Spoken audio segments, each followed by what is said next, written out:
지구는 기적의 별이라고 불린다. 인류의 관측 범위에서 이렇게 풍부하고 생명이 넘치는 행성은 없기 때문이다.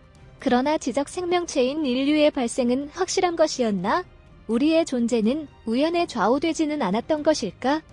이번에 미국 컬럼비아 대학의 천문학자 데이비드 키핑 씨가 확률 계산의 일종인 베이즈 추론을 사용하여 지구상에서 생명이 발생하고 지적 생명체가 탄생할 확률을 계산한다.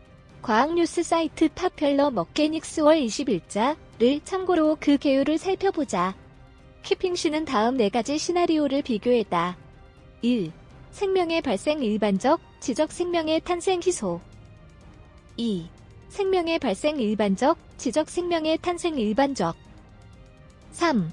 생명의 발생 희소, 지적 생명의 탄생 일반적. 4. 생명의 발생 희소, 지적 생명의 탄생 희소. 그러면 생명의 발생에 대해서는 지구는 매우 적합한 것으로 나타났다. 9대1로 생명의 발생이 일반적이었다고 한다.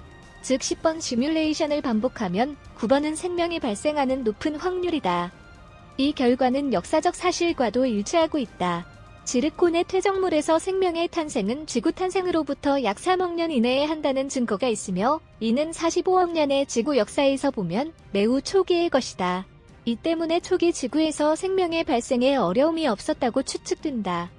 만약 지구와 같은 환경을 가진 행성이 있다면 거기에도 생명이 발생할 확률은 높다고 할 수 있겠다. 다만 키핑 씨는 취급한 데이터가 지구에 고유한 것이기 때문에 안이하게 외계의 행성에 적용할 수 없다고 지적하고 있다.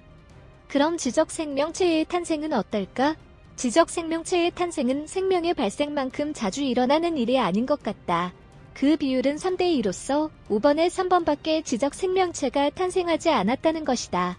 이것은 인류가 지구 역사에 꽤 최근에 등장한 것으로도 시사되는 결과일 것이다. 지성의 탄생은 쉽지 않았다는 것을 알 수 있다. 이 광대한 우주의 지구와 비슷한 시스템의 외부 행성은 꽤 있다고 생각된다. 그러면 외계 생명체가 존재할 가능성은 매우 높다고 말할 것 같지만 한편으로 지적 생명체가 되려면 그 확률은 급격히 떨어진다. 하지만 지구에서도 60%의 확률로 지능이 있는 생명체가 발생하기 때문에 낮은 확률이라고 말할 수 없다. 게다가 지구가 기적의 별이라는 인식도 이상한 것이다. 지구가 전 우주에서 가장 지적 생명체의 탄생에 적합한 기적의 별일 확률과 지적 생명체가 발생한 행성들 중에서는 평균적인 환경일 확률 중 어느 쪽이 높다고 말할 수 있을까? 지적 생명체가 존재하는 100개의 행성에서 그 환경적 합성의 순위를 매겼을 때 지구가 탑일 확률과 40에서 62 정도의 중간에 위치할 확률 중 어느 쪽이 높은 것일까? 즉, 외계 생명체가 존재하는 것은 확률적으로 자명한 것이다.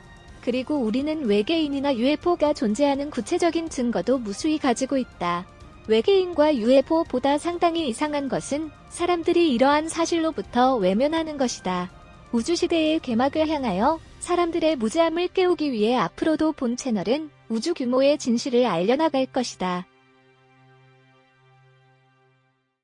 시청해주셔서 고맙습니다. 좋아요를 눌러주세요. 반드시 채널을 등록하시고 알림을 켜주세요. 새로 영상이 등록되면 바로 아실 수 있습니다.